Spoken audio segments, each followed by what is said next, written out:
so good to have everybody here. I am so excited about today's meeting and just looking forward to learning and growing together as a group. So that being said, because of the time frame that we have for this meeting, we have about an hour and a half for this meeting, and the video that we're going to play is going to take up a little bit of time. And actually for this meeting today, normally I host the meeting for you, but today we're going to have Kevin Beckford, who is a diversity and inclusion expert here in the city of Rochester, works with the University of Rochester and also is on the town board in Pittsford. I'm very thankful to have him here today, and he is going to be hosting us today. And Lindsay Swanson is also our co-host today. She's going to be sharing her screen and sharing the video. And so we're really looking forward to learning and growing together today. So normally we do have time for introductions for people who have not been to a meeting before, but in the interest of time, we don't have time for that today, but we are going to show the video and then we will have a question and answer session in the end. So right now I'm going to pray real quick, as is customary in our meetings, that we just pray to open up the meeting, and then I'm going to turn it right over to Kevin. So dear Lord, we just thank you for this weekend that we just had, and we thank you for the celebration of your resurrection. We just pray that you would just be in this meeting and that you would help us to learn and grow together as a community so that we can be more mindful of things that have happened in the past, things that are happening currently, and be able to change things in the future in a way that will provide equity to all. So we just thank you so much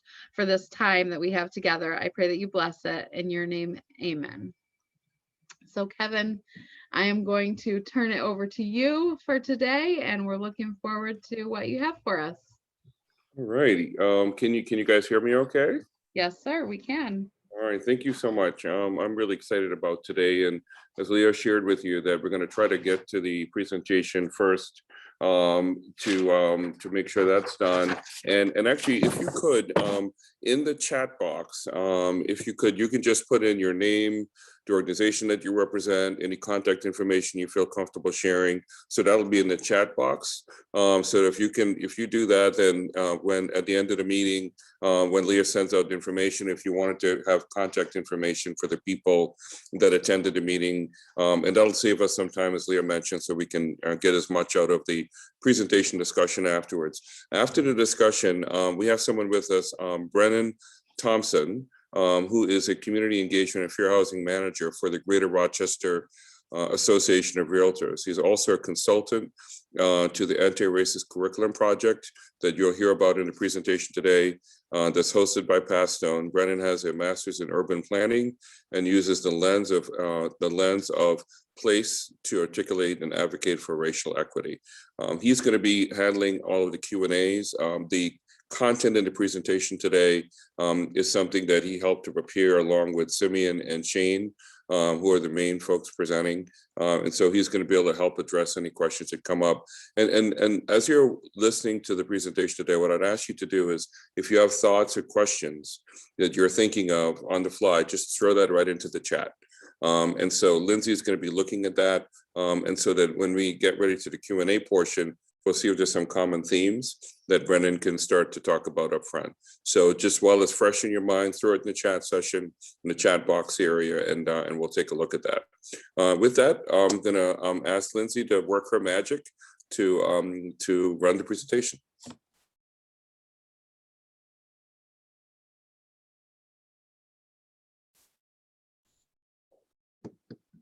All right, so everyone should be seeing my screen now. I'm going to go ahead and press play on the presentation. If you have any trouble hearing it, if you could just drop a flag for us in the chat, let us know that you're having trouble hearing it. I can adjust the sound a little bit there. And then just like Kevin said, as you're watching, it is about a 45-minute video. So it's a long video. As you're watching, we'd love for you to put the questions into the chat live time so we can see along the way what are some common themes that are coming up there as well. It is my sincere hope that you will leave tonight inspired to use your position, power, and agency to create meaningful change in your homes, your neighborhoods, your community, your workplace, and ultimately our world. It is now my sincere pleasure to introduce to you Simeon Bannister, the Vice President of Community Programs at the Rochester Area Community Foundation, and Shane Riggin, co-lead of the Anti-Racist Curriculum Project at Pastone, and fourth grade teacher in Rush Henrietta School. Thank you. Well, it is absolutely my pleasure to be with you this evening and to share this space. Let me just say quickly that Shane and I have been doing a version of this presentation, his about an hour, mine about an hour. And we've been called on to condense this down to 45 minutes. So we are going to move quickly tonight. We recognize that the pace might be a little bit difficult to follow, but do rest assured that we are offering the video for your review later.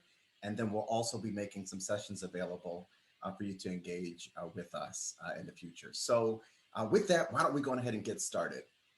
And one way to do that is to start with some context. This wonderful town of Rochester that we all live in has a major disparity challenge. Racialized economic insecurity is geographically distributed. We're going to break that apart. First, let's talk about racialized economic insecurity. This is a report, the Hard Facts Report, originally published by Act Rochester Initiative of Rochester Area Community Foundation back in 2017, updated last summer.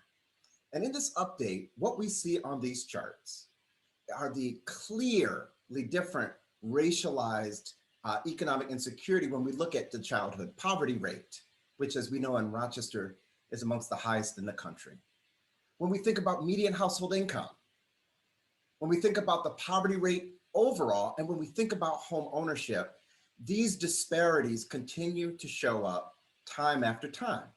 And what these charts show us is that for almost any given measure, white Rochesterians are richer, own homes, and more economically stable, almost double that of Rochesterians that are African American or Latino. So we have a racialized economic insecurity challenge. But it's also that we've got a concentrated poverty challenge because that racialized economic insecurity is geographically distributed. When we look, for example, at just one quick measure, and there are many others, we look at the mean income.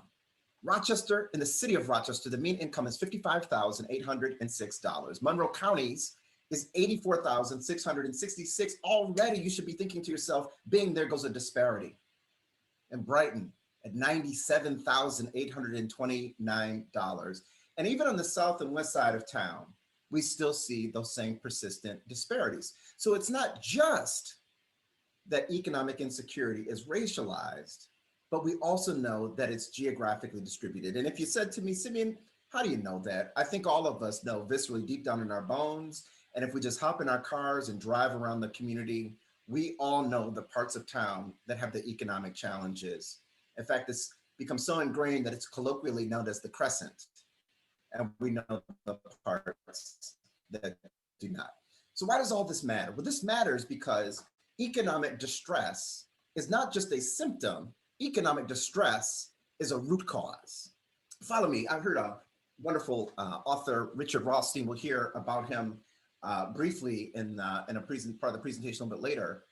But Richard, answering a caller that reached out when he and I shared some space at Evan Dawson's Connection show, pointed out that when you have a community where you have no jobs, that it's not long that you get illicit activity because people have to do something to get by. And when you're doing something to get by, maybe you have improvised families. Maybe somebody gets pregnant. And in those improvised families, because of the compression of time and choice that poverty brings upon folks, maybe child support doesn't get paid. Maybe folks get criminally justice involved. Maybe because you're criminally justice involved, you can't then find a job. What we realize is that some of what we see is not just malignant behavior, but instead it is a function of the environment that folks find themselves in, the circumstances. Economic distress matters. Economic distress is a root cause. So when we take a step back and we think about this on a regional basis, we know where the economic distress is. We know who the economic distress affects. So the fundamental question that we have to start asking ourselves is not just charging in to try to solve the problem. We've got to ask, how did we get here? How did all this happen? And that's the spirit of this presentation tonight, to give you some reference points in terms of how we got here, and then get a sense of what we might do moving forward. So let's talk a bit about how we got here. Rochester, New York. Rochester was a Western boom front town. We know that in the late 1820s, the Erie Canal was completed. Rochester was before then had been kind of the boondocks, if you will, a place to send grain back to the bustling metropolitan areas of the East Coast, places like New York City and Boston. And that's how we got this moniker of being the Flower City. Well, in this boomfront town, when the canal was completed, all of a sudden this place started to grow. It was also a point of departure for people that were going out west to make their fortunes. And we know that Nathaniel Rochester's children and many of the other city mothers and fathers stopped here and then kept right on going out west to make their fortunes and to try their hand, some at prospecting, others in other ways. But eventually people started to settle here in this place. And what we start to see is rapid population growth in the late 19th century. So that by the time Rochester is established as a city in 1834, the population about 16,000 folks. By 1900, in just 70 years, the population has swelled to almost 160,000 people. And that growth continues all the way to 1950, where it reaches a zenith at 332,000 people in the city of Rochester. At the same time, we see economic growth, that often those labs, folks are tinkering and coming up with the new solutions, ways to manipulate light in particular. And of course, from that grows Eastman Kodak and the juggernaut of Xerox and Bausch & Lomb. That economic growth, which occurs in the early part of the 20th century, catapults Rochester really to the forefront of American cities. It's out of this town that you start to see the kind of job base that in some ways is dissimilar from places with whom we are often compared. So for example, there's a statistic that we came across that in Rochester in 1965, about 60% of manufacturing jobs were instrument-based manufacturing. That would be the equivalent of what we call advanced manufacturing today. And that really matters because it means that we were not a place that had a lot of field to factory floor kinds of opportunities. And that had far-reaching implications for who would ultimately come here. I want you to take that little factoid and stick it in your back pocket. We're going to revisit that in a moment. The comparable situation would be something like if you showed up in Mountain View or Cupertino right now, and you said, hey, I'm looking for a job. And they said, well, can you write software? Do you have a special skill that you bring to the table? And perhaps if not, then there would be a little bit more difficulties to sustain yourself and what we now know as Silicon Valley. Rochester in some ways was Silicon Valley before Silicon Valley. So then that also begs the question, so what about people of color in Rochester? Well, hopefully there's a lot of people on this call. And so I'm hoping that a subset of you are at least familiar with the Great Migration. If you don't know, that's a period from about 1920 to 1970, where you have massive population movement, arguably the single largest level of population movement in this country's history. 6 million African-American folks that leave the agrarian South moving to industrial cities. And in some cases, folks pick up and move, and other folks, they're fleeing some of the terror of the South. In other cases, they are wooed to come north by corporations and companies that literally send buses down south and say, come on up north. And we know that there are cultural productions that come from that moment as well. Cultural productions like the Harlem Renaissance. And of course, we can familiarize ourselves with the stylings, the music, and the culture that come from the Harlem Renaissance. But right here in our little old town in Rochester, we have to ask, what was Rochester's non-white population in 1950? And I will tell you that when our population was at the highest, 332,000 people, only 2% of them were people of color. And just as a reference point, today the population is about 62% in the city of Rochester non-white. 2%, about 7,800 people. In 1960, the population in Rochester starts to decline, goes from 332,000 down to 318,000. And the non-white population starts to increase from 7,800 to 24,000. In 1970, again, population decline to 296,000 people overall. Population of the non-white people in Rochester increases again to 52,000, so that we end up with a very clear trend line. The overall population declines, the white population is declining, but the non-white population is increasing. And that statistic, that trend line has continued through the 2010 census. I am very eager to see what the 2020 census shows us, because the 2017 ACS American Community Survey was the first time in generations that we saw the initial reverse of that trend line. This is a really big deal, because we have to beg the question of shared prosperity. During Rochester's greatest period of economic growth, I told you to keep that card in your back pocket, take it out and put it on the table. When you have massive economic growth, its non-white population is either absent, on the periphery, or excluded. You'll have to excuse me because of time, but I'll just say anecdotally that from an absent perspective, people were still coming to this community. On the periphery is a nod to the fact that when people came to our region, they ultimately came often as agricultural workers. And as agricultural workers, they occupied the farms in places like Medina. My family came to Mumford, New York, places like Sodus. And then finally excluded, George Eastman, he who is regaled as, in many ways, the very paternalistic father of Rochester, who believed in scientific governance, who supported many HBCUs, also proclaimed that African Americans would not be welcome to work in Kodak factories. And that's really important, folks, because when the guy in charge says it, it gives cover to a lot of other people to take those same practices. By the time African Americans initially, and then Latino Americans, and then later folks that are coming from Central America started to come into this community, the party was over. Xerox was on the decline. Kodak was on the decline. And at the same time, populations were increasing. There was not concomitant growth in resources.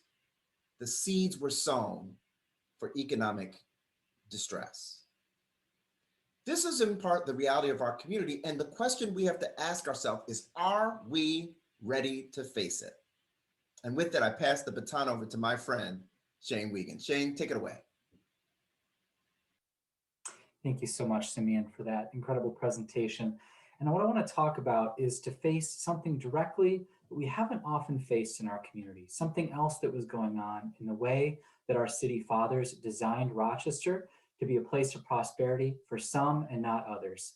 And I want to challenge us to live out this quote from the great James Baldwin, who writes, "Not everything that is faced can be changed, but nothing can be changed until it is faced." And I hope you'll join me in taking a look and facing the way people of color always have in our community, some of the root causes of disparity and systemic racism in our community. Let's begin with the great Howard Coles, editor of the Frederick Douglass Voice newspaper on Clarissa Street in the 3rd Ward. In 1938, he and his paper directly confronted redlining and racial segregation at the federal, state, and local level. Doing a massive study of housing, they found that African Americans were forced in Rochester by banks, real estate agents, and the government to live in just 2 small neighborhoods, the 3rd and 7th Wards. In those neighborhoods, over 30% of units did not have running water, and yet the city and county chose to do nothing. The great Dr. Anthony Jordan built on Howard Coles' research, connecting health equity to housing, finding a direct connection between housing and health, where Black death rates from all causes were 50% higher than that of whites. And when it came to tuberculosis, the death rate for people of color was 2.5 times that of whites. Think about today, where people of color are dying from COVID-19 at 3 times the rate. The Reverend Body at Mount Olivet, almost 10 years later, continued to speak out, this time in the Democrat and Chronicle, calling the situation for what it was and urging change, saying the housing situation has always been an enigma to people of color. In Rochester, only 2 areas have been gracefully made available for him And if any attempt is made to move out of these Black ghettos, the attempt is met with opposition. And tonight, I want to take a look at the opposition specifically from the federal, state, and local government, as well as the culture in our community towards people of color having access to home ownership and in turn wealth and prosperity. I want to begin though with the most critical piece, the New Deal's National Housing Act of 1934. It's in the wake of the Great Depression, and FDR of New York State signs into law this Housing Act that forever changes the face of our country. Something that is responsible for building all of the suburbs here in Rochester through a massive federal subsidy when it came to mortgage insurance and home construction and highway construction, all of those kinds of key things that have created our community to this day. And built right into this policy, it's the FHA mortgage, the 30-year loan, low fixed interest rate, eventually the VA mortgage. And there was also a clause into this law that it was exclusively for white folks only. Written into the underwriting manual, it said if a neighborhood is to retain stability, its necessary properties continue to be occupied by the same social and racial classes, going on to mandate that racial covenants be placed into any deeds that receive federal insurance or subsidies, prohibiting the occupancy of properties except by the race for which they are intended.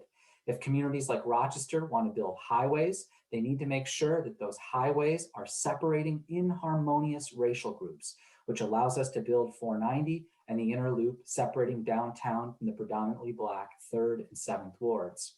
This policy did its main brunt of its enforcement through something called redlining.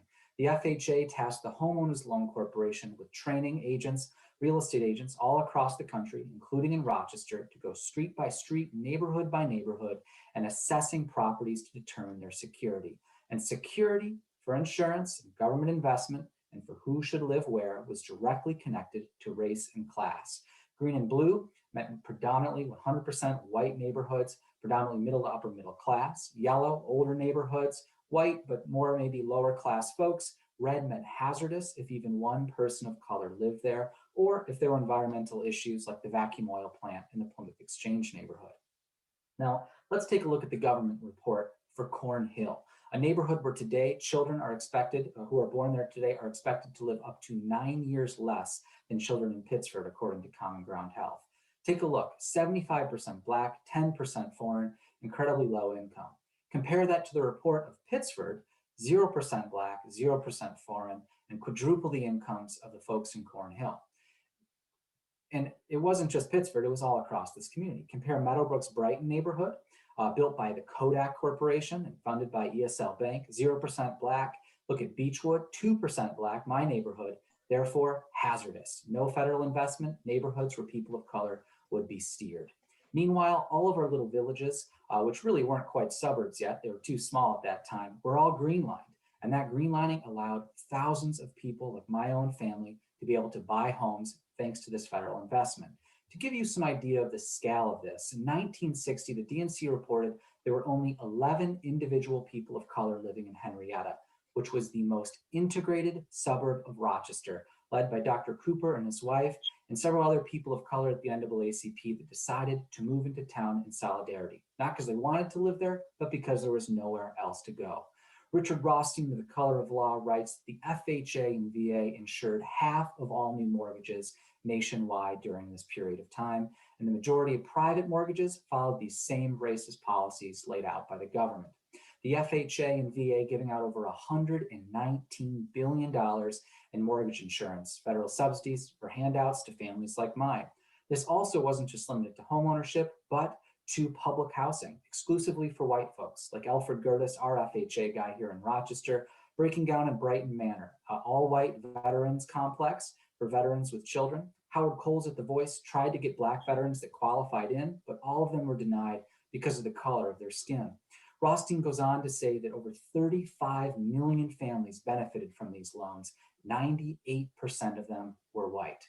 Meanwhile, the real estate industry, which helped create this federal policy, which codified what they were already doing, had written into their code of ethics, something that real estate agents in Rochester could lose their license if they didn't follow, this statement, that a realtor should never be instrumental in introducing into a neighborhood a character of property, occupancy, or members of any race, nationality, or any individuals whose presence will be clearly detrimental to property values in this neighborhood.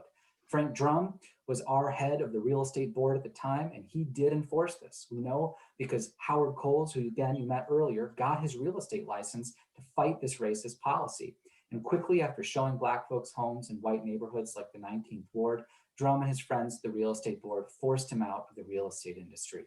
Meet Dr. Alice Holloway Young, who later went on to be the first Black principal in the RCSD and across the county, a founder of Monroe Community College, the urban suburban program. She and her husband James were an upper middle class family, and they tried to buy a house in the 19th Ward. But not a single real estate agent would show them a home, even though there were several available. And not a single bank would pre-approve them a mortgage because of the color of their skin. So they did what the 57 other people of color did at the time. They found a wealthy white person, usually at the NAACP. She found her friend Harper Sibley of the Western Union Telegraph fortune to buy them a house sight unseen on Millbank Street in the 19th Ward, and then lied on the paperwork, said Alice was her niece, and deeded it over to her through a private mortgage. The Youngs moved in the middle of the night, fearing the racial terror from the Ku Klux Klan in that neighborhood. And sure enough, the next morning, Dr. Young talks about finding a note in their mailbox from the Ku Klux Klan. It's horrific and I won't read, but they did threaten to burn their house down if they didn't leave. Dr. Young is a friend, and when we've talked, she's asked that when I share her story, I mention that the Bush family that lived down their street was the only white family that stood up and stood with the Youngs and helped them live there for the next 17 years. And the next time you hear someone say, those were just the times, things were different back then, remember that Bush family. We don't think about the Ku Klux Klan as something from Rochester, and yet it was an institution. Look at what is East Rochester's now high school football field, where over 8,000 fully robed Rochester Klansmen were gathered, burning 3 50-foot high crosses in celebration of white supremacy and terror. The next area of racism I want to discuss that shaped our community is something called racially restrictive covenants. Now, when you buy a house, anyone who owns a home has a deed that has rules or covenants that are legally enforceable for how you have to use their home. Now, one of the most popular covenants or rules was something that explicitly said that these dwellings shall never be occupied by people not of the Caucasian race. And this was something that happened from the top of Rochester's elite all the way to the bottom, and thousands of them are put on homes across our community.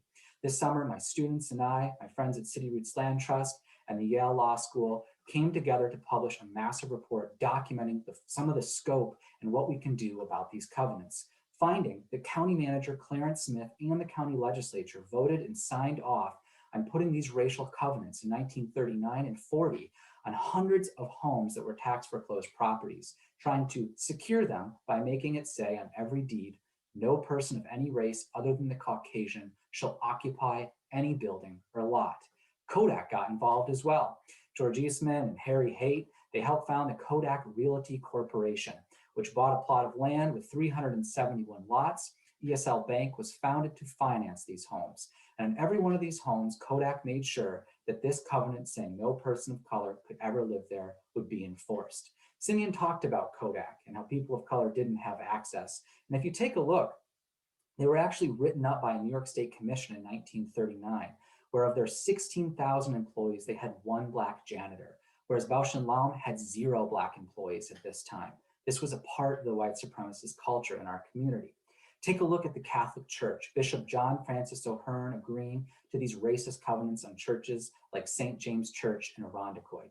School districts like the school board at Thomas Edison and Gates proudly put this right on their school, barring Black students from ever attending or using their buildings. Pittsburgh, all along the homes by Oak Hill and East Avenue Estates, thousands of homes proudly advertised in the DNC by Grafton Johnson in Northwest Irondequoit, one of which was agreed to by the founder of Wegmans, Walter E. Wegman, who didn't have to keep it on his home when he went to sell it, but made sure that that covenant stayed on for the next person who bought it. Of course, places all across the community like Webster, notice sometimes Polish, Italian, and Jewish folks were discriminated against. Look at Penfield, all throughout Greece. The head of the Builders Association, Norman Huck and Gates and Frank Drum of the Rochester Realtors Association, putting hundreds of those on their homes and gates. The head of the Rochester Bar, Early of Case, doing the same, all throughout the city of Rochester, including the 19th Ward. And as we know, just like Howard Coles, people of color in Rochester have always faced head-on the racism in our community and tried to do something about it. Judge Davis, who later became the first Black judge in Rochester, tried to buy a house in the 19th Ward and described his situation like this, saying, "My wife and I were looking for a house in 1958. Saw a house we liked in 135 Elmdorf Ave in Rochester, a block or so west of Genesee," one of those red lines. I'd say there were probably 4 Black families that lived anywhere west of Genesee at that time. The owner refused to sell to us because we were Black, and there was a restrictive covenant in the deed that these houses, when built, were not to be sold to people of color or to Italians. A quick note about Italians, Jewish, and Eastern European folks. In 1944, with the GI Bill, the federal government officially recognized those folks as now white and worthy of not having to deal with these covenants, and also they could have the full rights to home ownership through FHA and VA loans if they had returned from World War II, whereas Black World War II veterans did not have that same access to home ownership. Davis describes how he fought this, saying, "I was active in the NAACP at the time, and a white friend bought the house and transferred it to me. We had to go through those kinds of devious methods in order to find housing." He describes the situation as typical of the time and the segregation he describes throughout our suburban community as pretty locked down. In our report, we found these are some of the first 10 or 15,000 covenants across our community. We expect to find another 10 to 20 as researchers at U of R and RIT continue to dig deep into the county clerk's archives. So the next thing we've got to ask, and I know some of you must be wondering, well, in Rochester, our reputation is this activist community of Frederick Douglass and Susan B. Anthony that fought back against these kind of things. This must have been something the federal government did to us, not something that really people wanted in Rochester, or maybe it was just, something that was happening. Well, something that gives us some important context to the welcome and desire for this racial segregation in Rochester is something called a blackface minstrel show that happened at almost every school district, Catholic and Protestant church, in town hall and clubs all across our community every year from the early 1900s to the late 1960s, called a blackface minstrel show. Every show followed the same pattern.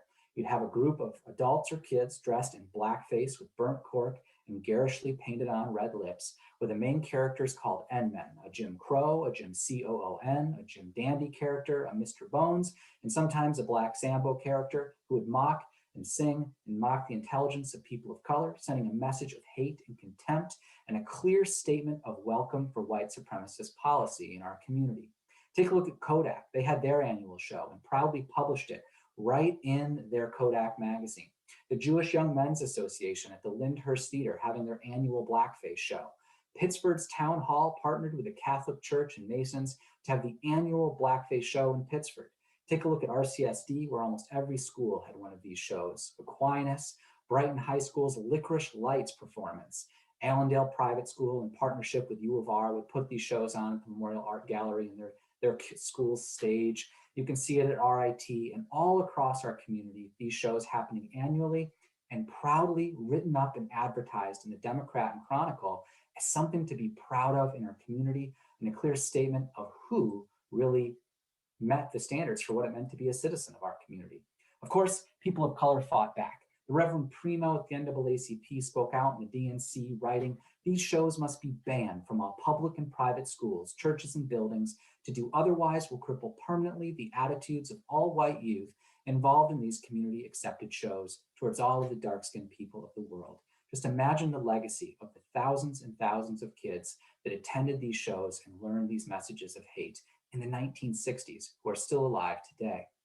As activists of color continued to fight back, Governor Harriman, instead of action, offered a commission, as often happens. And in this commission in 1958, while not super helpful for folks at the time, offers us some really great insight into how these racist policies directly impacted the African-American community in Rochester, finding that African-Americans, over 80%, were forced into those 3rd and 7th Ward red line neighborhoods. In those two neighborhoods, over 1,600 units had no bath or a shared bath, and in over 2,000, more than one person was living in each room.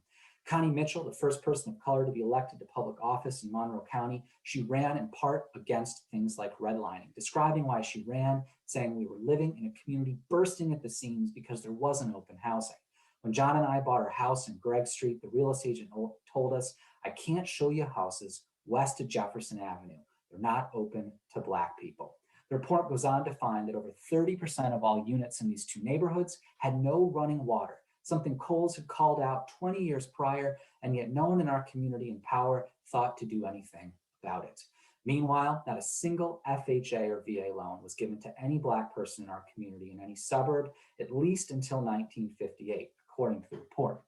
Only 57 Black families were able to own a home outside of these two neighborhoods, like the Wells, who joined the Coopers and Henrietta, or folks like Dr. Thomas and Ermina Bias, whose story is a really common story for people who had more means and tried to move into these neighborhoods. The Biases bought a home in 1960 in West Irondequoit. They had bricks thrown through their living room window, threats of death if they didn't leave their home. They sold their home and tried to buy a house in Henrietta, joining the Coopers and Lees and Wells. Unfortunately, because of their skin color, the developer wouldn't sell them a home. So they had to sue and take it all the way to the state court for the right to live in their home on Gatehouse Trail.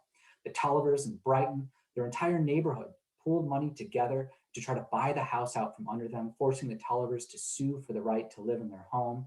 Ellen Stubbs also had to sue for the right to live in her home in Greece, bringing a white person with her to go separately and play this game of checkers of, is there any homes available for me? Oh, absolutely, white person. For Ellen, no homes available. They used that data and they sued, and she won the right to move into Greece, integrating it in 1963.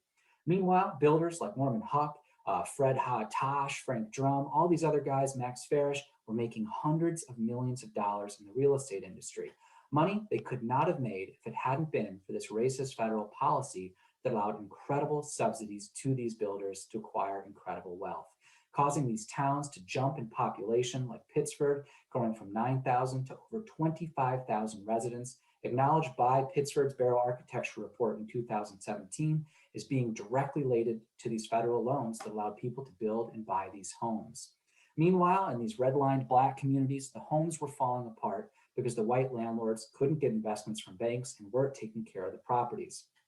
Urban renewal happened, pushing hundreds and hundreds of families out of their homes to make way for the Inner Loop, 490, and the construction of businesses. All of this led people of color to have nowhere really to go. They couldn't go to the suburbs or green line neighborhoods of the city, so they were packed into the outer areas like Jefferson Avenue, where white families would take a single family home and pack it into 5 single family apartments in a single family home.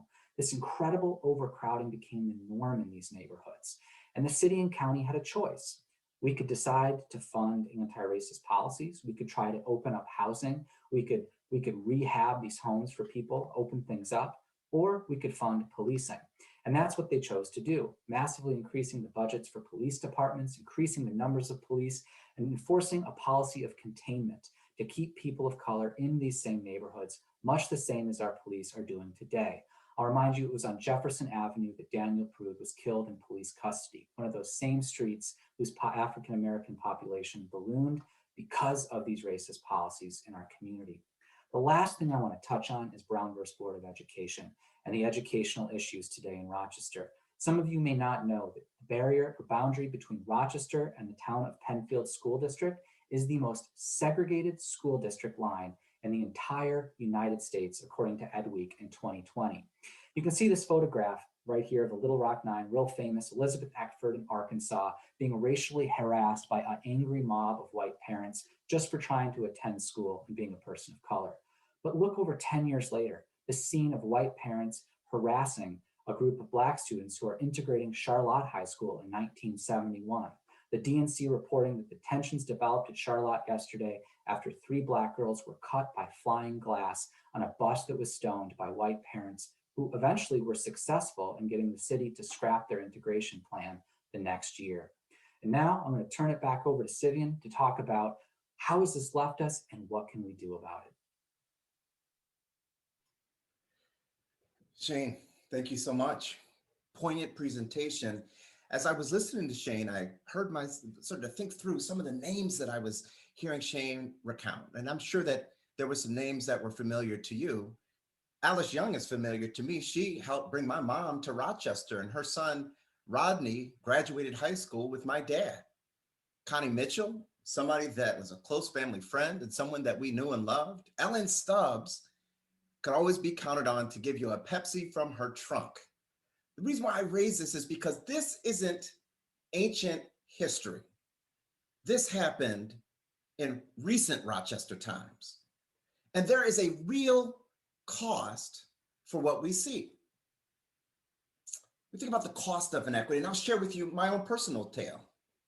On the left, what you see here are the honorable discharge papers from my grandfather. 1946 is when he made his way here to Rochester. Shane referenced those Black veterans that couldn't get access and couldn't get resources. Yeah, my grandfather was one of those. Because he had been in the Army, he worked for Pike Construction, had developed those skills, and he was a labor foreman that helped build some of the most prolific buildings in Rochester. However, many of the guys that he worked with, a lot of Italian guys in particular, could go and they could get those loans. In fact, there's a wonderful and very interesting book by a woman named Nell Irvin Painter called The History of White People. She calls this phenomena the enlargement of whiteness, that those Polish folks and those Italian folks and Jewish brothers and sisters that Shane referenced earlier all of a sudden became white. Didn't happen for my grandpa. And because he couldn't get those loans, despite the fact that I love what I do every day at the Community Foundation, I must confess that I wonder what it would have been like to be the scion of the Bannister construction dynasty. You see, this is a little different picture of inequity than what we're used to. Generally, when we have these conversations about inequity, what comes to mind are folks that are in the most economically challenged situations, and it should. But also know that up and down the income strata, the effects of this history are real. On the right-hand side is my dad. My dad died at 67 years old. That little fella that he's holding is my son, Julian, who when my dad died was only 3 years old. Parenthetically, I'll note that I was 2 years old when my grandfather died. My dad, when he was a kid, grew up in one of these redlined areas and had rheumatic fever. Didn't get the kind of health care that he needed. Was one of the few African-American managers at Xerox with all of the stress and the frustration. Remember all those blackface pictures that you saw? Yeah, that was the culture that continues to permeate through Rochester. Being an African-American in one of those few spaces, the toll that that takes on the body. And so that little fella doesn't get to spend time with his grandfather. He doesn't get to spend the social capital that his grandfather accrued in the same way that I didn't with mine. There is a cost to inequity. We saw the Homeowners Loan Corporation map earlier. And many of us are familiar with the crescent part of Rochester. And we know that story of economic disparity, but we also recognize that people that come from certain zip codes can expect to have years shaved off their life. It is time for us to do something. And lest you think that nothing's happening, certainly in government, we know that there are some things that are underway in the city, in the county, in the school district. We know that the Raise Commission and Operation Transformation Rochester, that there was a focus from the school district and student attendance and whatever the latest educational reform is that comes along. We know that collective impact has been a defining part of our community, that Rock the Future is actively working on education, that Connected Communities is looking to revitalize the Emma and Beechwood neighborhood, that our MAPI is trying to reduce poverty significantly. But we have to contend with the question, are these strategies working? Well, we know that we've seen some marginal gains in education. The graduation rate, for example, has increased, but we also know that in 2013, the testing regime changed, and we have to account for that. We've seen some minimal reductions in poverty, a 0.5% downtick in the poverty rate, but we also know that minimum wage was increased and that some of the largest gains were with the lowest decile of wage earners. And my goodness, haven't we seen over the last 10 months the racial disparities exposed by the COVID-19 pandemic, showing the wide expanse in health outcomes? And I would even beg the question, as we look to vaccine distribution, who's getting the vaccine? Who's not getting the vaccine? And why? I have to wonder that for all the strategies that we've tried, for the collective impact and the commissions, we saw Shane's reference earlier to a commission. Is there something else at play? Is there something else beyond just systemic incoherence? Is there something else beyond just a need to integrate the system? Is there something else that's going on in this community that we have to wrestle with? I would just point you to the numbers. In the city of Rochester, a population of 200,000 earns income of about $4.6 billion. In Monroe County, a population of about 742,000, which by the way includes the city of Rochester, income is nearly $40 billion. The disparity jumps out at us. The Bureau of Labor and Economic Analysis calculates GDP down to the county level. They offer the metropolitan statistical area. That includes actually multiple counties. But we took a crack at calculating a GDP for the city of Rochester and came back with a number of about $5.2 billion of economic activity here in the city of Rochester.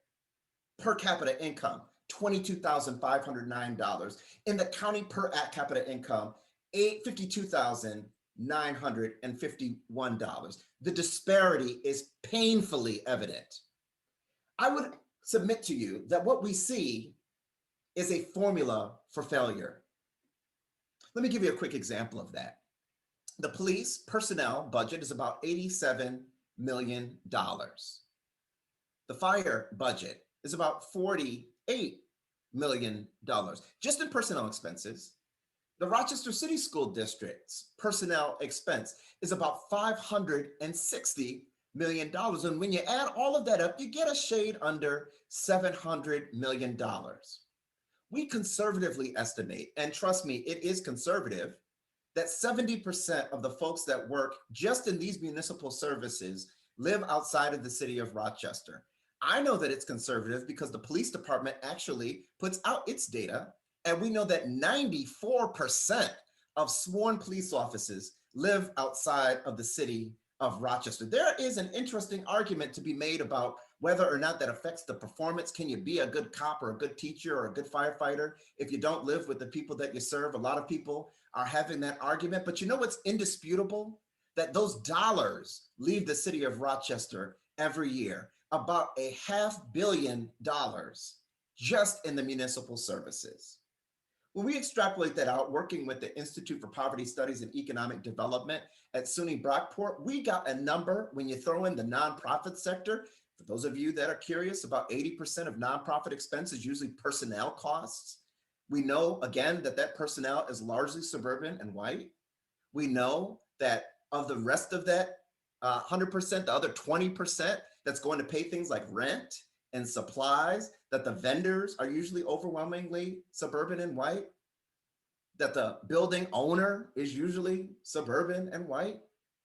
We're not here to set up any antithetical or adversarial relationship, but we have to appreciate the way that dollars are flowing through this community, that functionally what we have set up in Rochester is an extractive economy, and that is the recipe. It is the literal definition for how you end up with concentrated poverty.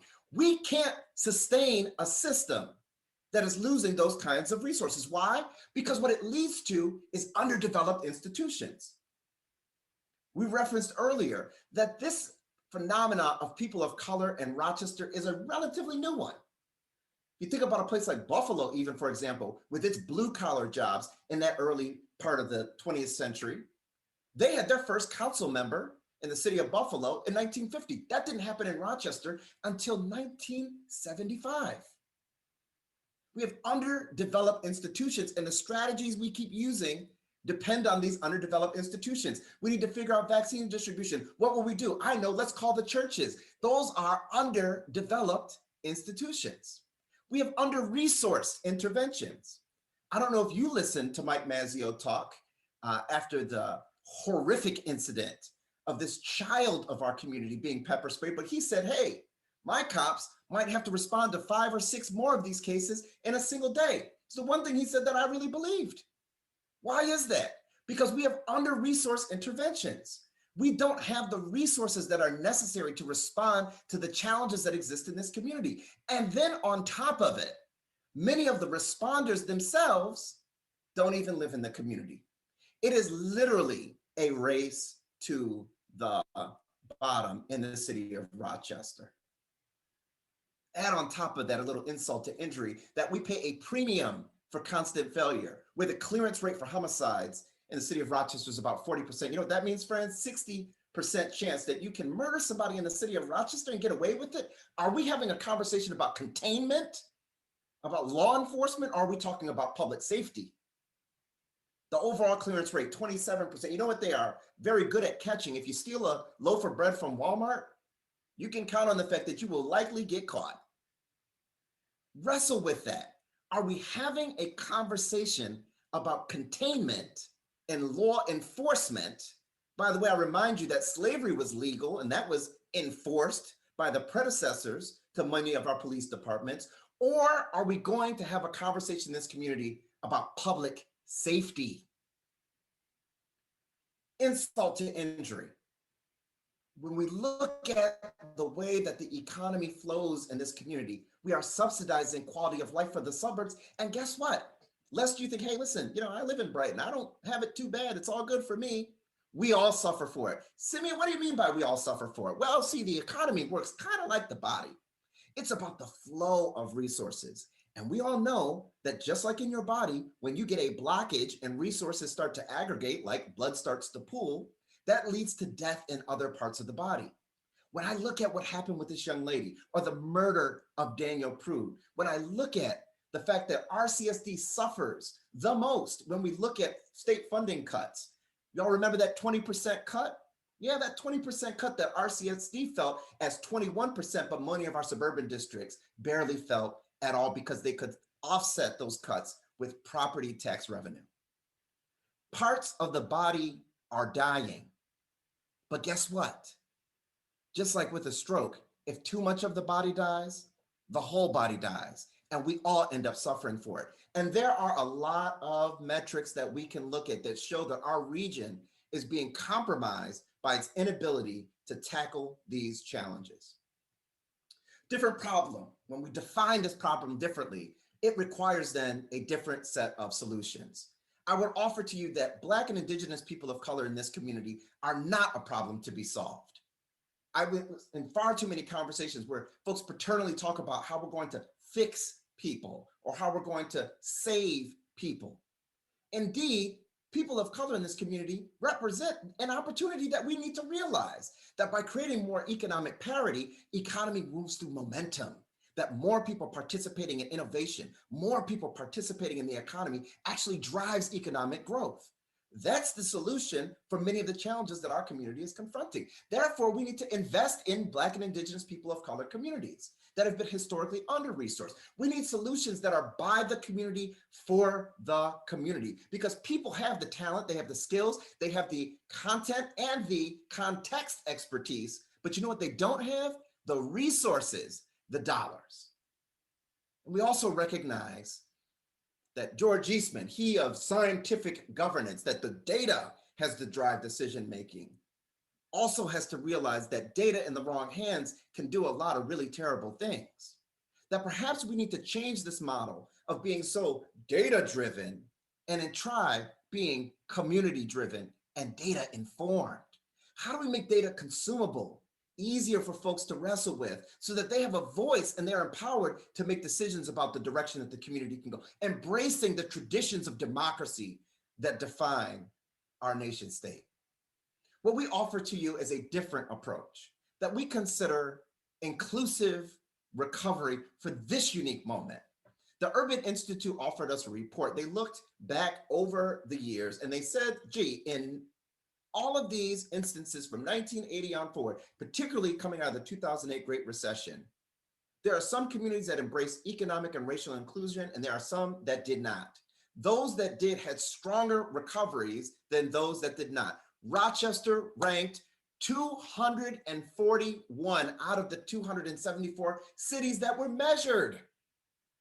I love this community. I know that we can do better than that. Let's leverage this historic moment.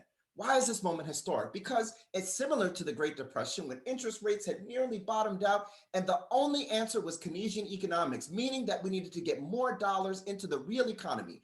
Our Treasury Secretary, Janet Yellen, has already signaled that the plan at the federal level is to leverage these historically low interest rates, borrow more, and inject more money into the real economy. But do we put money into the real economy in a way that continues to lead to the extraction of dollars from the city? Are we just going to subsidize more folks from the suburbs to come in and fix people of color? Or do we drive a more proportional share of those actual dollars? I'm talking about the dollars that fix houses and send kids to college, the dollars that allow for people to enjoy a good quality of life, the dollars that help folks not have to go through the kind of economic distress that we know then creates a whole series of other challenges, not just for them, but for all of us. By the way, if you look at the county budget, 76% of it goes towards social services. 76% of it goes towards policing and incarceration through the sheriff's department and the district attorney's office, and goes to health. All remediations of inequity that we could have solved on the front end. Let's try inclusive recovery instead. Let's make sure that when the dollars come from the federal government, that they go in a different way than what we have seen in the past. Let's talk. More action. This doesn't have to be this long discussion. This is a quick moment. The dollars are going to flow quickly. Let's get out ahead of it. Let's make a plan for how the dollars are going to drive equity in this community. Let's think about policy and programming where necessary and change this dynamic where every solution needs a new program. Folks, we can do something differently. And let's again ensure that the jobs and the dollars go to Black, Indigenous, people of color. If you're like me and you are tired of opening the newspaper and seeing the same stuff every day, if you feel deep down in your bones that we can do this differently in Rochester, then I'm just asking that you raise your voice, that you take action. The Community Foundation, we're going to be lifting up inclusive recovery. Join that movement. Let's say that we can do this differently. We can take those dollars that we're driving for police. Our police department is one of the largest and most overfunded in the country. Let's take some of that and drive it back into the solutions for our community. We don't even have to defund, although we should consider it. We can just right size the police department and get some headway. My friends, are things that we can do. We can take action. And I encourage you to raise your voice and join us in doing so. And with that, I thank you. Please, please, please help us continue the conversation. Great. Thank you. Thank you so much.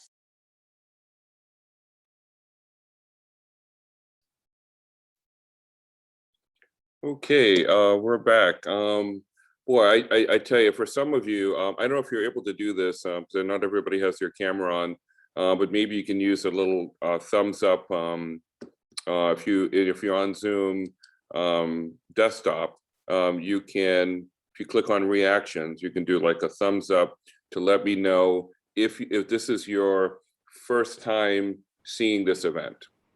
So this presentation you saw, okay, first time. All right. So if everybody can do that, that'd be great, just to get a sense of, that'll help us as we sort of jump into the Q&A. All right. So it looks like about half and half. Gotcha. Don, have you seen it? Is this the first time seeing this? It is? Okay. Gary, first time? Not the first time. Okay. Alrighty. Florence? First time? Okay, gotcha. Alrighty. So this will help us to sort of, as we dive in. We don't see any questions in the chat section that I saw. So we'll make this a little bit more of a fluid. The group is small enough, it's 25 of us, that will be able to address questions that come up. Probably the thing I wanted to start out with is why this group and why this presentation?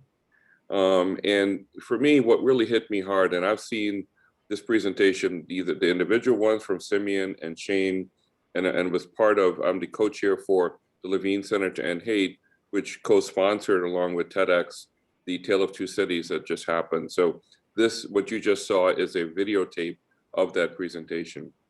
And so I have to tell you that every time I see this content, it would change content. I've probably seen it 10 times over the last probably 2 years. It's evolved because he keeps adding to it to make it refreshed and bring in relevant activities and so on. What's really powerful to me about this and why this group here is important, I'm going to ask you in advance that we will be sending you the link to this video. Please share it within your community so we can expand the visibility of what you saw today. And I think what's really both frightening and sad is that the systemic poverty we have today was not de facto. It was engineered. And many of us come to this intersection today, me included, that did not know this history. I actually worked for the company Kodak for 18 years. I got recruited into banking and finance back in 2006 and left without knowing that history. I never understood why out of 800 mid and senior level managers, there were only 26 Hispanic and African American in 2006. I didn't know why, because there was not equity in terms of access to jobs up front, and even when you got into jobs, an inability to get access to the different level jobs. And so this history is important because it gives us context. So in the work that we're in serving the community, whether it be Open Door Mission or any other aspect of what you do to serve the systemic poor, folks that are living with generational inequity, generational income inequity, generational wealth inequity, and how that puts you in a position where you can't recover when bad things happen the way other groups can. It just lets you know how important not only this work is, but here's the kicker. Because that was, what happened was systemic in nature. We're talking about a nationwide effort to segregate human beings in Black and brown bodies in certain areas and to keep them out of other areas where prosperity was happening. It was a nationwide effort.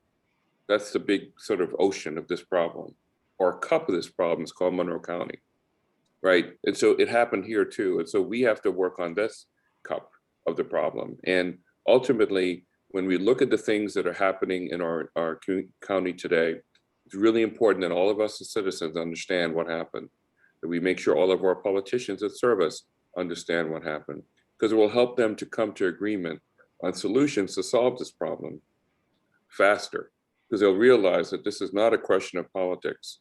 This is really a question of humanity, and how much of the work that we have not done to address the root cause of the problem is still at play. And then we also have the human need, which is today, and which is us, right? We have to meet people where they are. The folks that are hungry, and housing insecurity, food insecurity, lack of access to support for addictions and mental health support. And so it's so important for us to realize that as a system, all of us collectively, we have to create that system-wide approach to asymmetrically address this problem. And then our hope is that the politicians and the government officials and businesses are taking their cup to address the root cause of the problem by paying a livable wage, making sure people have access to healthcare, that systems work better to create true equity and not to keep people entrenched in poverty. And then our job is to figure out how do we hold arms between all of our agencies to be able to really serve the folks that are in need and to help lift them up while we, move them forward into better security around housing and food and healthcare and so on. So I'll stop there. I just wanted to kind of create that connective tissue to the problem and to this presentation, and to ask what is your immediate reaction? Like what are some of the things that come to mind? And we have about 22 minutes to talk a little bit about this. We don't have to, certainly in future meetings we can pick up this discussion to leverage it. But so if you could, when you share, just give us a sense of how did this inform you when you saw it, and what's the first thing that comes to mind for you?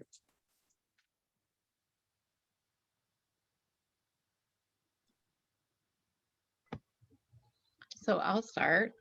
I just have to say that this was my very first time watching the video, and I can tell you that I never learned this in school, of course. So I think that personally, as I think about my children, and I think about, of course, I've raised them to love everybody equally, regardless of race, color, or just any orientation. And so I've raised them to love people how I feel Jesus would love people. And so that's how I've raised my children. But I also think about the fact that they've never heard this in school. And the question that I have is why? If these are things that are a part of our history here in Rochester, why are these things not taught to our children? Is it because we want to pretend that they never happened? And if that's the case, who makes the decisions? Who makes the decisions as to what our children are learning in school?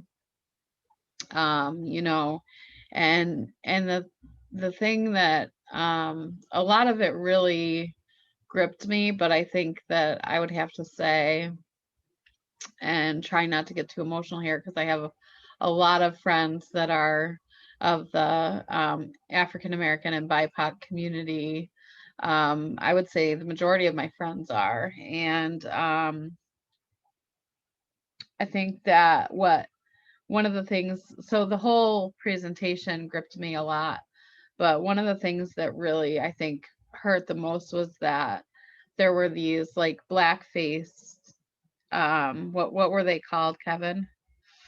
And the minstrel shows that were put on. Yeah, and that they were just like blatantly making fun of African American people, and I think that's just horrible.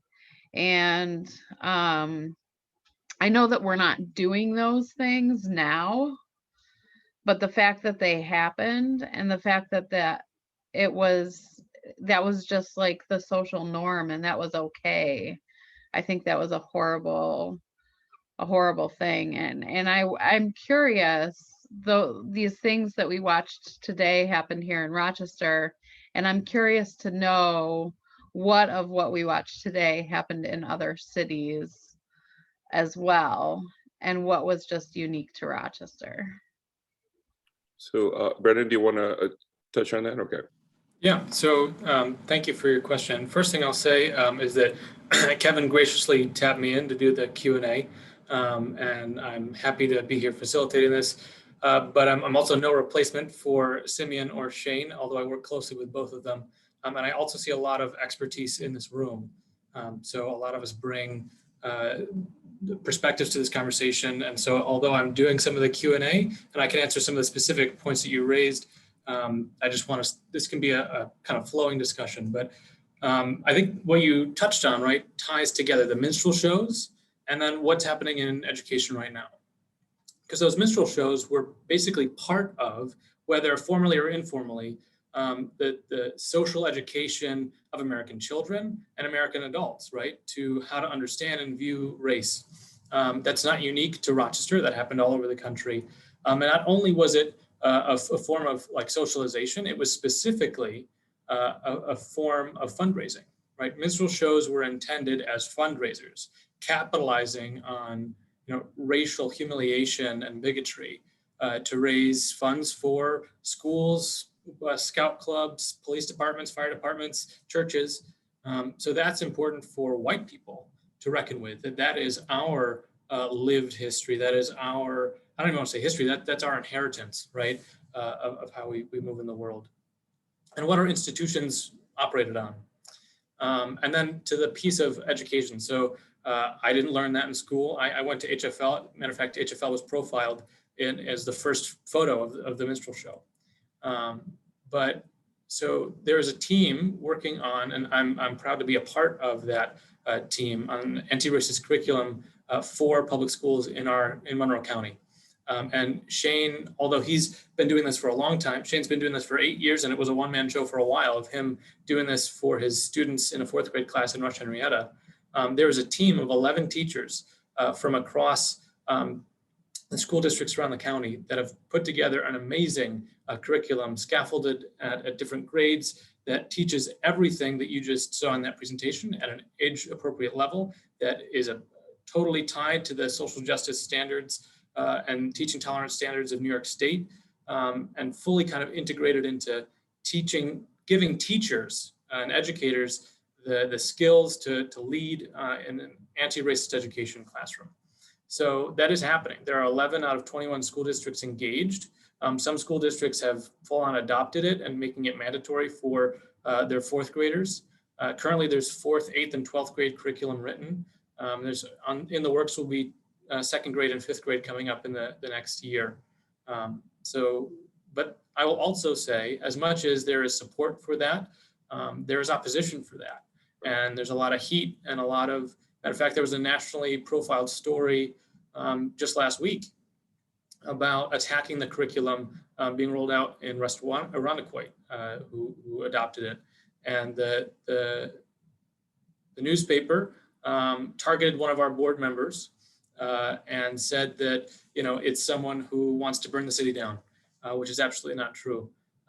And so there's a lot of, we need support. We need community advocates. We need partners in the community to be lifting up this curriculum. Is something that we, especially as white people, want our children to be taught so that parents can get engaged. And it is a systemic solution, or a systemic, I won't say solution, solution's a pretty big word. It is a systemic intervention to a systemic problem. And I'll pause there. So thank you, Brennan. And I want to just add, and actually, while I'm saying this, Brennan, I'm going to give you a little small action item. Can you take the link to the curriculum project and put that in the chat so that people can see that? So and Simeon mentioned something in his presentation that I really want to echo and why this is so important. And it ties into Leah's question. Even though we don't have minstrel shows anymore, here's what we did. We've created an entire generation of people at that time, which is not a long time ago. I am 55. I was born in 1964. At the time I was born, the people that were listening to those normalized minstrel shows that didn't just raise money, but it actually set in mind a sense of normalization of human beings and Black bodies being considered less than, not relevant, not competent, not capable. Well, the people that were born then are now running our companies in our community today.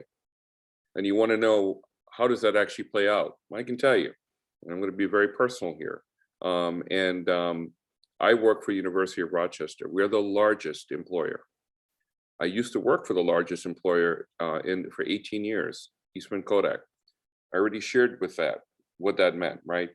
Why is it that in 2006, all of our mid and senior level managers making over 100,000, over 80,000 were primarily white, and only 26 were Hispanic and African Americans. And that number really was much lower than that for most of it. It grew just a little bit before the company collapsed. 2021, I now work for the largest employer for Rochester. We have about 32,000 employees in our region. 93% of our leaders are white. 3% are African American. 1.5 are Hispanic.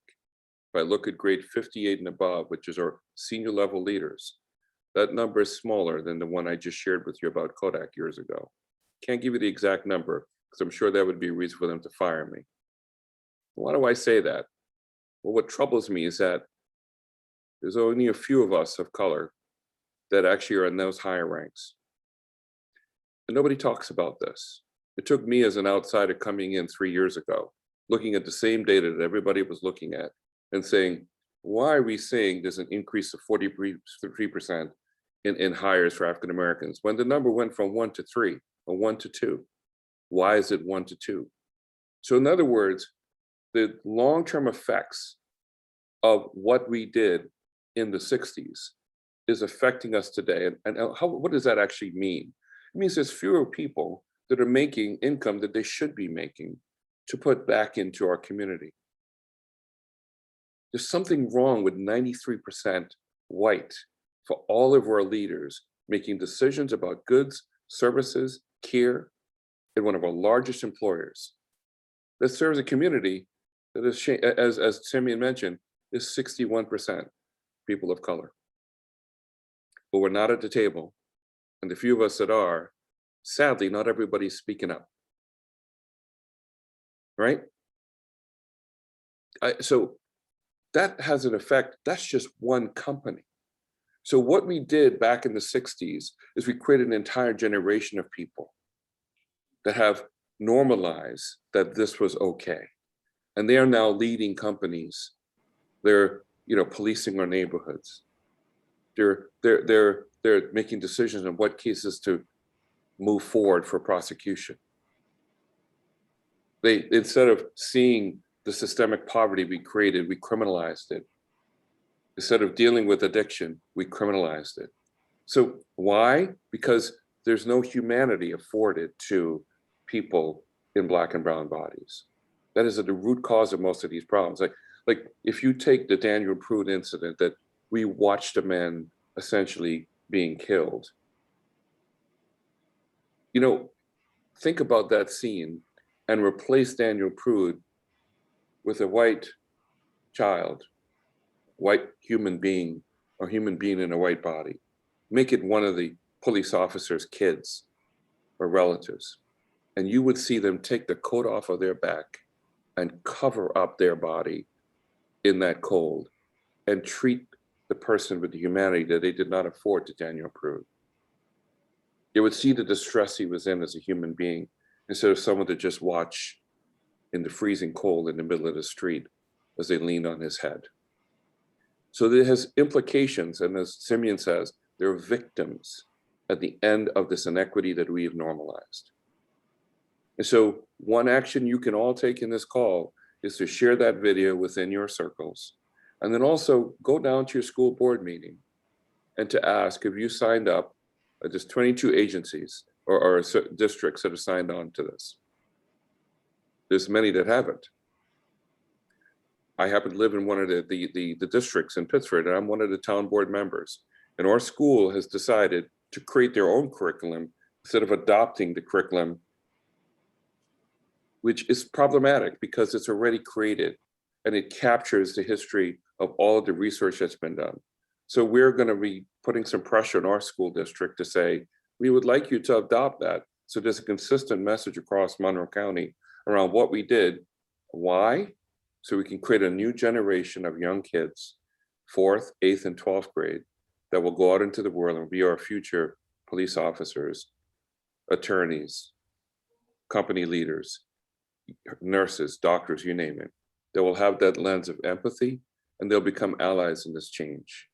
And so it's so important that this education to our kids, I believe, is at the root cause of solving the problem for the future. But we also need to make sure that the people in business today, that we hold them accountable for solving it today.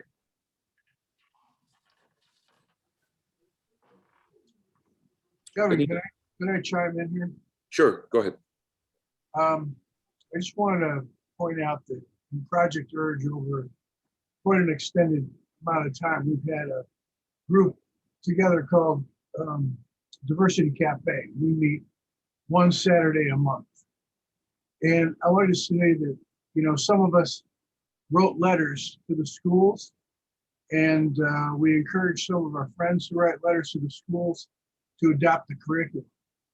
You just pointed out something that I wasn't aware of based on what I read. I thought the Monroe County schools were adopting the curriculum that was put forth. You're saying that they can decide not to do that and come up with their own. So is that something that another letter writing campaign that we need to do? And number two is, it seems like housing community development is always an issue. We have a lot of nonprofits, a lot of faith-based nonprofits that are doing great work in various areas of the community, but it seems that they struggle for 10 to 20 years, putting their heart, soul, money, hardly any income for those who are doing the work. And then when it comes that the neighborhoods begin to show promise and change, then you have a large company that comes in that has the clout, the resources to start buying up and then capitalize on the work that's been done.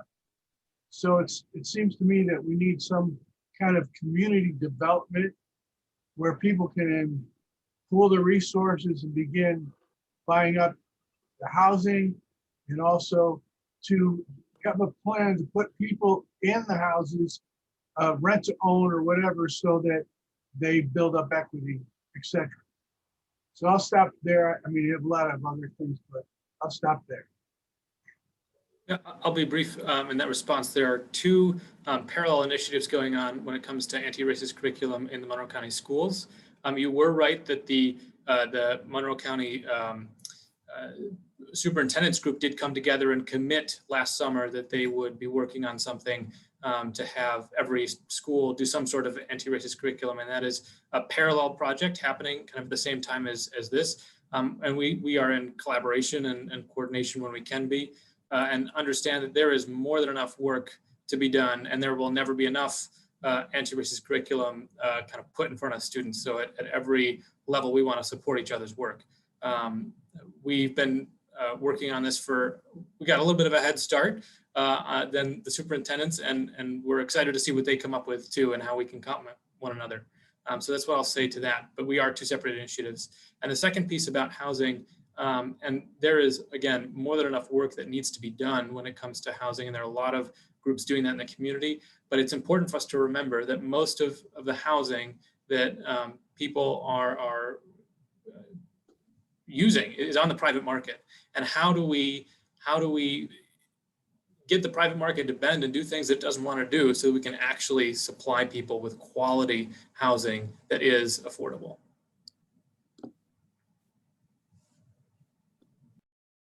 Thank you. Any other questions or comments?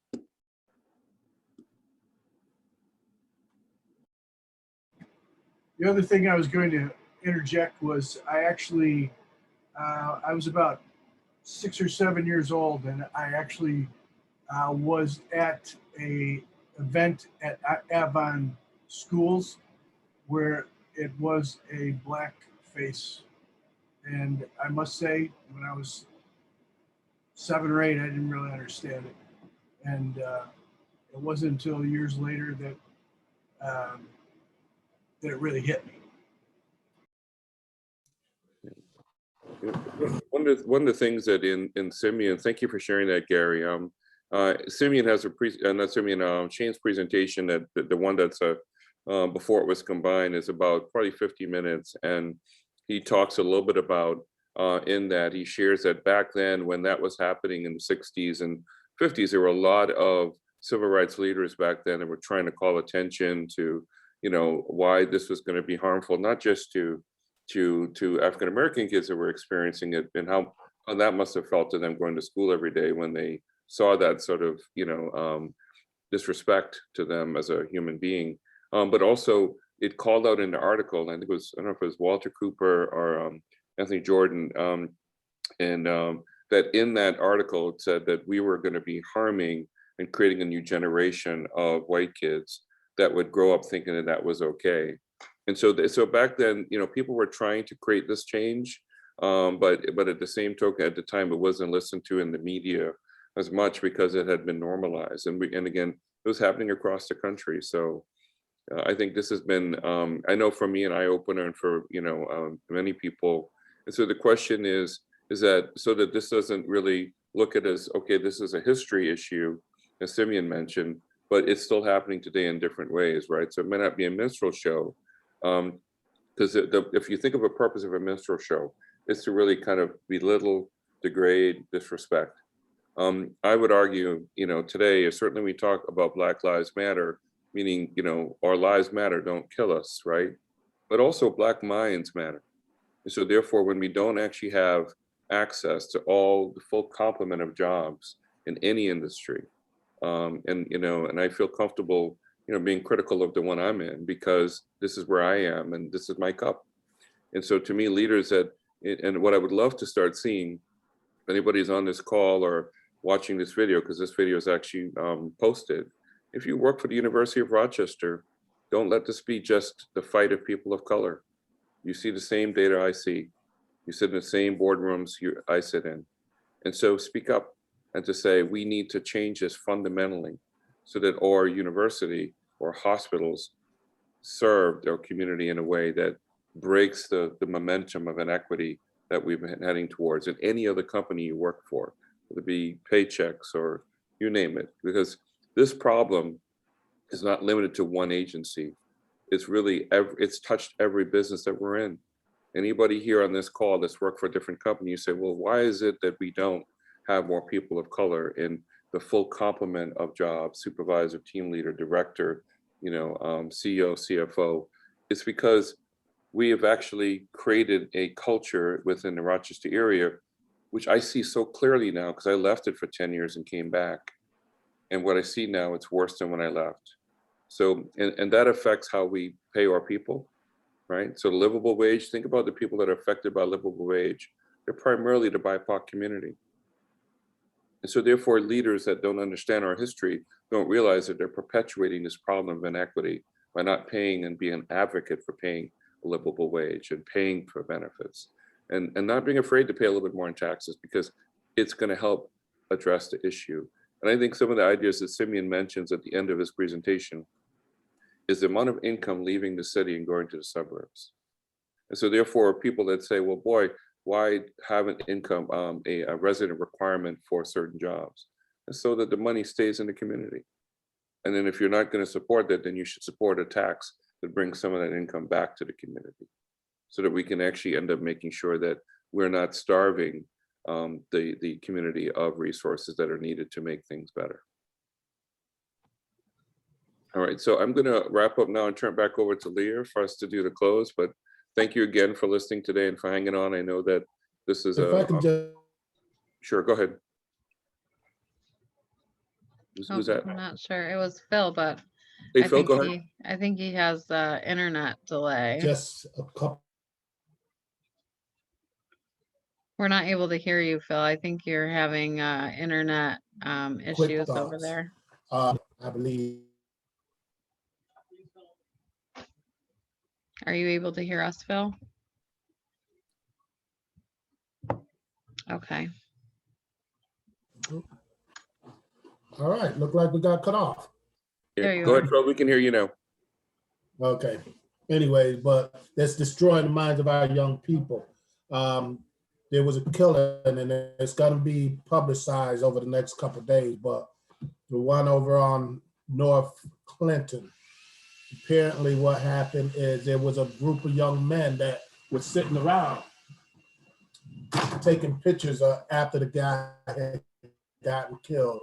For 6 minutes, these young men never called the police, guy laying on the floor.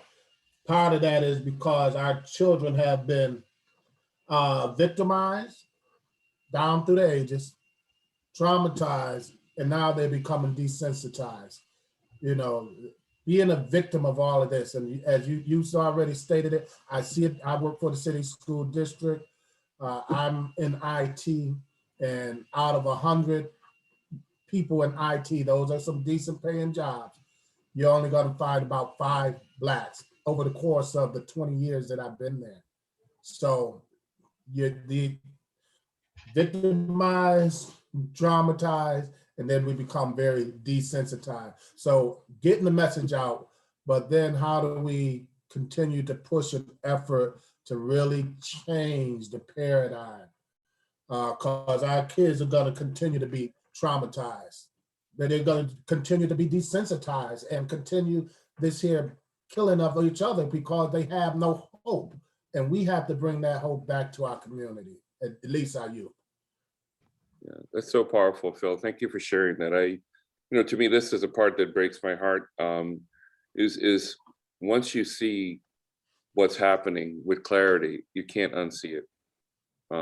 And so to me, the harm that it's caused on our kids is generational. So there's an effort that has to happen at multiple levels. One is to try to get at the root cause of the problem so it doesn't grow.